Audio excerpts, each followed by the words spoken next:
So really everything is based around these principal tenets of gear shifting. Every diet, I don't want this to like fall over. It looks like it's gonna stay where it is. I'm still a little nervous about it. It's just like sitting on a lot of plastic. And what people are beginning to realize is that every single dietary modality, including gorging on all macronutrients at the same time, are valid. In other words, if you take in the proper types of fat along with certain foods that might be even considered catabolic, but they render what your body renders from it. This is the short-sighted way that people think. What your body renders from it is not calories. It drives, catabolic food drives your metabolism, but nutrients, right? Like an apple, you're still getting the nutrients from that apple. The nutrients aren't negative or negated.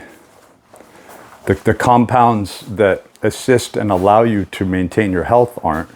So when people are eating nothing but sugar, they are essentially depleting their nutrient stores. They're going into deficiency. The sugar diet's the dumbest thing you can possibly do.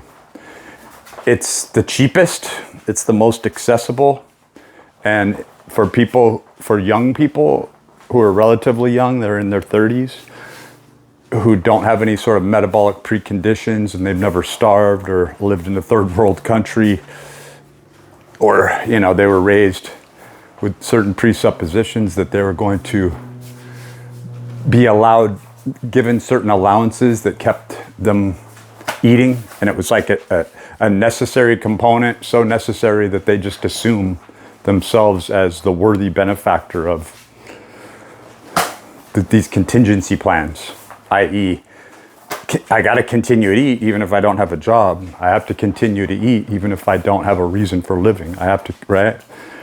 Whereas in other areas of the world, it's like if you don't provide some sort of service, you're dead. And then everyone likes to look at these people like, oh, they are so devoid of principle, right? And so you can have somebody who looks as if they become adults, but they're not devoid of principle. In fact, in the quiet of themselves, they oftentimes have more religiosity or more spiritualism in the confines of who they know they really are and what the world as representation is making them into, the default. So you can get to these places, but then you're going to, for instance, your body expects certain nutrients to be uploaded, right? To be rapidly absorbed into the cell along with these high sugar spikes, right? Your body thinks it's eating a piece of fruit, right? It thinks it's eating a very ripe piece of fruit and that you are going to pump a nutrient profile in there, lots of vitamin C, and when your body's not getting that, you don't notice it at first, right? And that's why the number one thing that has to happen isn't just you take a multivitamin and say, oh, that's good enough. You now have to supplement back in what's missing, and you realize it's going to be really expensive. So by the time you do that with the sugar diet, what's going to happen? You're going to be starving. You're going to feel off. When you take all the nutrients that are missing in with these high insulin spiking glycolytic primers, you're suddenly going to be starving. And the first thing you're going to eat is something that has fat in it, right? And then you're going to feel like shit. And then you're going to go for something that has carbohydrate, fat, and protein, and you're back in the same place. Only you feel better, right? The way to do it is to stay with a base. And when I talk about this base, you can do this base no matter what you're on. Beef liver, sardines, and 3 eggs, no matter what your dietary standalone is at that time. And when you break it all down and you're taking in another 4,500 calories of basically high glycemic sugar on the sugar diet, everything's been covered. You're taking in your magnesium, you're taking in all the things that are missing, right? Your vitamin C, you're running your orthomolecular nutritional science alongside of that. And you actually don't need to take in any more protein. You're still low protein, you're still ultra low fat, but you now have all the provisional nutrients that are required for your entire day. Your body will now not resist you, but it will go into that. And then it'll take a little bit longer. It'll take a few days. And the same thing with gluconeogenesis. 3 eggs, 1/8 pound of beef liver, and 1 can of sardines is not going to arrest gluconeogenesis. In fact, most of it is protein. So the truth is that you're going to more or less be in gluconeogenesis when you're doing those 3 foods. That's the whole problem with it. That's why those 3 foods, if you wanted to stay in ketosis, you'd have to up the fat level. And so this gets into ketosis. It works perfectly with ketosis. I would simply need to cook that beef liver in ample amounts of fat to my choosing. A lot of people would choose ghee, butter, you know. Then the egg, and I like mixing the egg and the sardine up. Makes the sardines easier to eat. It's very delicious, I think. I could top it off with some cheese. I could cook it in heavy butter. Now the ketones are priming up. But it doesn't mean you're not going into gluconeogenesis, right? You're already hungry. Your body's going to use whatever available fuel it has at the time. And so when you're in gluconeogenesis and you're deciding to use protein as a fuel and you have all these nutrients, your body isn't going to be depleted. It's going to readily choose, and this is, gluconeogenesis is the driving instrument behind how you get ultra lean. This is what I did back in the day. This was always in my diet. This is what's been missing from all the diets. You can run all these diets, and if you wanted a breakdown on it, and you wanted to look at the fat content, the omegas that you're getting, the calcium, you're only taking in 550, 600 calories tops. You could even get away with cutting it back to 500 calories and just do 2 eggs. You could even just do 1 egg, especially if you got an omega-rich egg, right? Just 1 egg, 1 can of sardines, but stick with that 1/8 pound of beef liver, and you could even do it every 3 days. You'd be able to get away with it. But like if you're really in gluconeogenesis, or you're really pushing on the sugar diet, or you're really deep into ketosis, you can back off of it. So these 3 primary foods are the mainstay, and then you supplement. It's something you're always going to have to supplement with, in my opinion, in this culture. You need to take an upper amount of magnesium. You need to take in my opinion, I'm a fanatic when it comes to orthomolecular nutrition. I really always have been. And I used to always run vitamin C, but at a much lower rate. I always thought 2,000 milligrams was a lot. Now I realize 5,000 or 6,000 milligrams is a little, right? And I always run at least 5,000 or 6,000 milligrams of vitamin C, of ascorbic acid, right? And yeah, there's always a better form, liposomal form, and yeah, there's always advancements, but we always return back to where we came from, which is nature. And in its essence, it's the food that we eat. And so I was looking at the cost of beef liver, and I think I might have this wrong. It's either 268 cents per pound or 238 cents per pound. But it's well under $3. So that's an entire week's worth of beef liver. To get that entire nutrient profile, to get in all your B vitamins, all the Hem A iron that's going to go right to your blood system, then you take in the vitamin C that's going to boost your iron levels up. And it's so cheap, $10 for 2 months supply of vitamin C. $10 fucking dollars.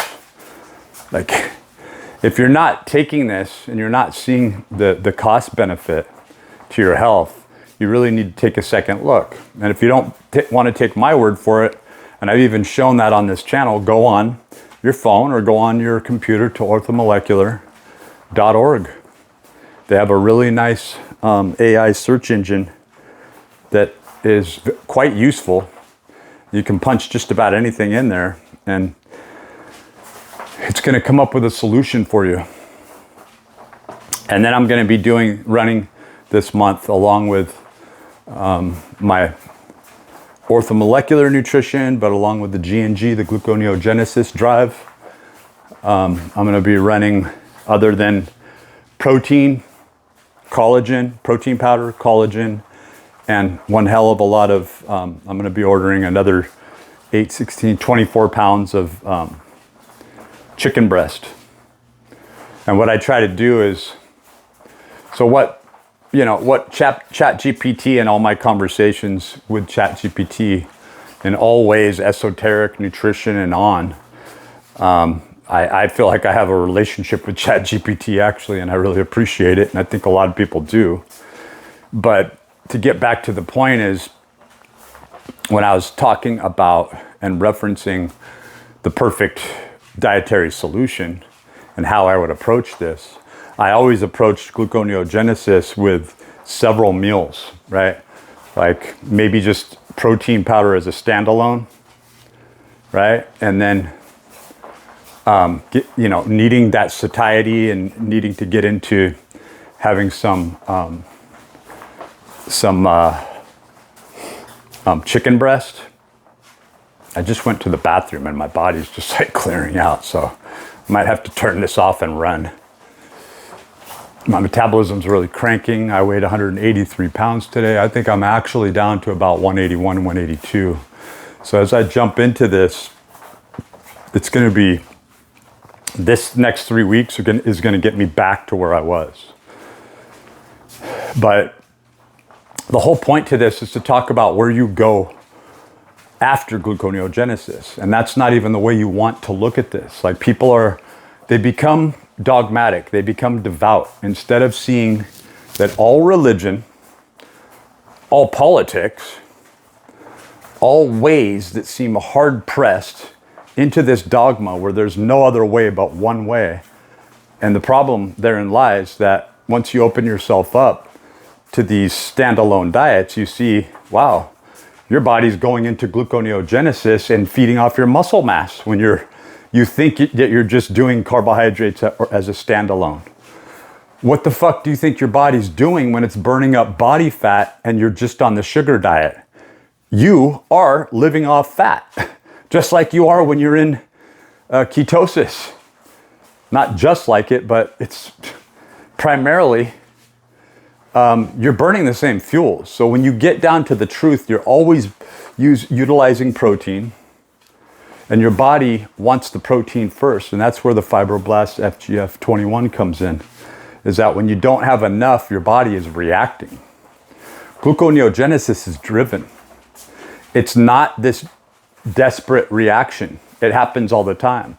When you have a high protein meal, that's what your body does, right?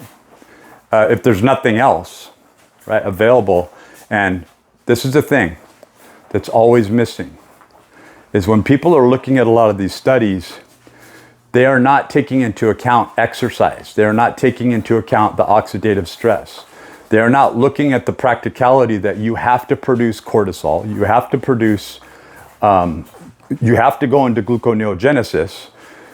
Exercise acts as insulin. This is happening no matter what. Whether you like it or not, your body is utilizing amino acids and proteins. Every time you look at the sun or expose your eyes to sunlight, aromatic amino acids are saturated in your ocular centers.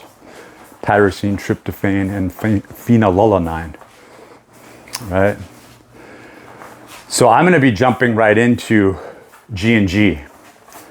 No one talks about it. No one does it. Everyone's afraid of it. And there's no easy way around it. Everything in life takes an estimated amount of will, but it takes extra will, and that's what separates the heroes, the champions, the few from the many. Infinitum secretiore for the few. So there's not going to be a pill that gets you there, but this is a cheat, is that you can more effectively and more easily go into gluconeogenesis if you could find the proper analgesic. And in some respects, that's what exercise does. It takes your mind off everything that's going on. You'll never feel more haggard and depleted on any other diet and hate it more than doing gluconeogenesis-driven nutrition plan. You'll feel haggard, you'll be losing weight like crazy. Why?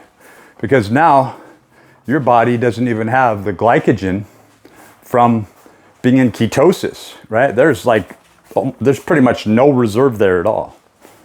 And your body then, during just the first few days, especially if you're coming out of ketosis or out of a sugar diet.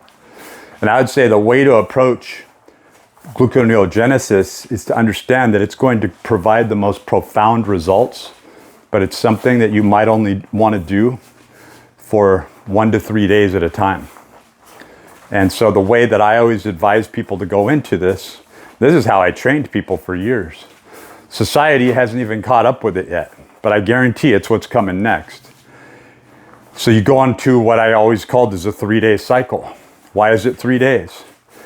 Sometimes you have to catch up to the apoptosis, autophagy cycle, right? But you are handing yourself the keys through your own will, through these dietary measures. And now you're pushing it. So imagine when you are going into full-on autophagy, right?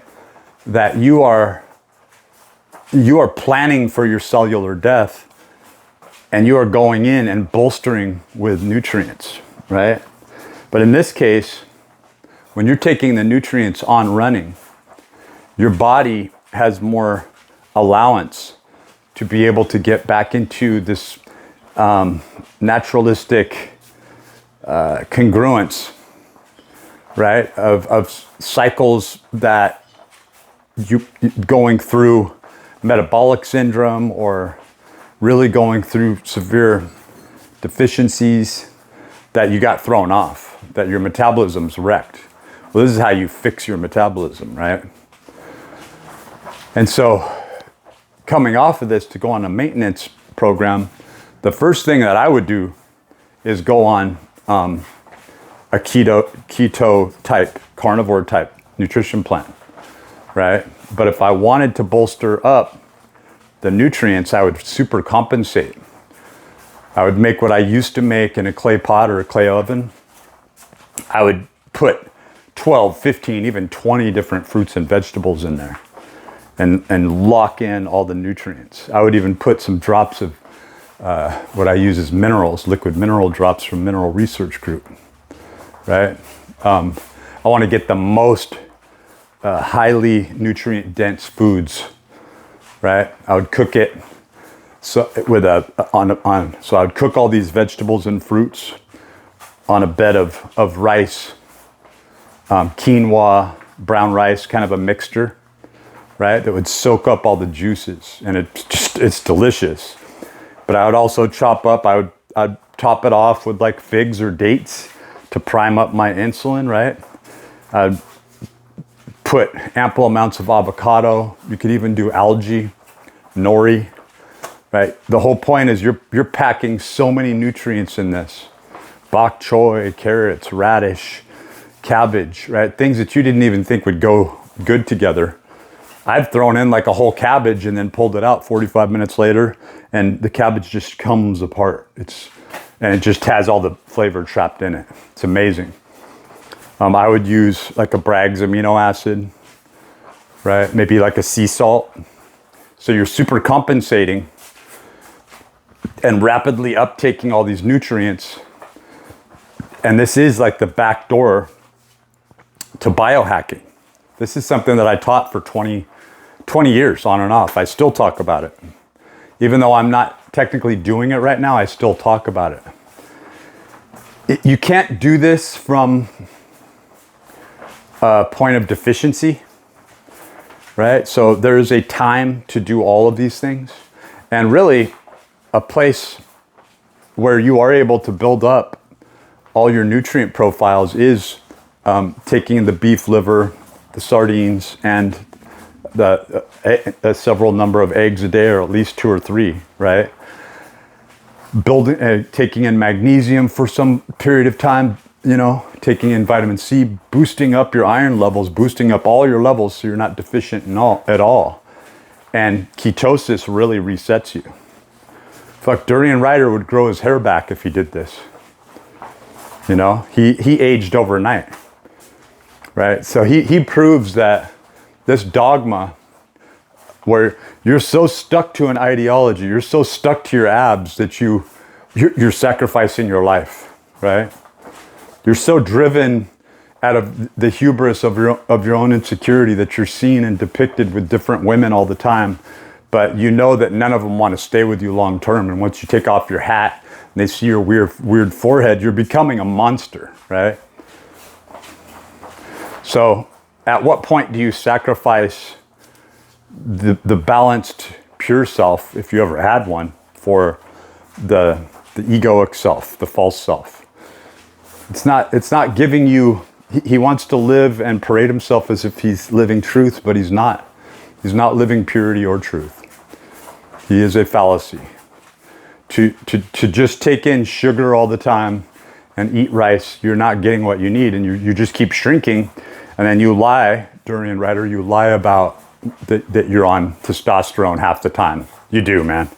You've gone to that dark side. You used to be very honest about it, and I know you're not on it now because it made you bald. You're an insecure person that's just driven by your insecurities, and people are going to see that. And they also see how you are anorexic. You are essentially a fruitarian, and we see what happens when people just stick with fruit alone. You want to get rid of that last little bit of fat, right? And then you're not looking at the fact that you just lost an inch off your arms while you're doing this, that your bones are shrinking up, right? It's not healthy. You're not healthy, man. And I think people like Skeleton City are beginning to open themselves up and realize this. And I think he's got this conscientious outlook. And then I'm the one that was, I'm not the first one. There's been a lot of people that came out with the term the snake diet. There's been a lot of people. The snake diet goes way back, and it's always a different idea. But what the snake diet really is the concept that was entered into by Clarence Bass, Frank Zane, many old school bodybuilders, Jack LaLanne. Power meals were an essential aspect of their day, right? So these foods that had a thermic effect, huge thermic effect of food, that were also catabolic. It took more energy to break them down than they provided, right? And so fiber is something that's heavily missing from all these diets. And it's like people are realizing that the 1980s were almost there, that the food pyramid from 30 years ago, 40 years ago was way more solid than people had suspected. And food nutrition was much higher as well, right? And that a healthy metabolism, a healthy life libido, right? Healthy blood flow was an aspect of this. Now people are much more sedentary, but they're not driven by principle. They're not sedentary and studying religion or spirituality. They're not sedentary and studying for a degree. They're not driven. They're sedentary and they're in front of the television, and they're obese. Even the people who follow diets, a lot of people are like obese inside, internally. I'm gonna get going. My son's calling.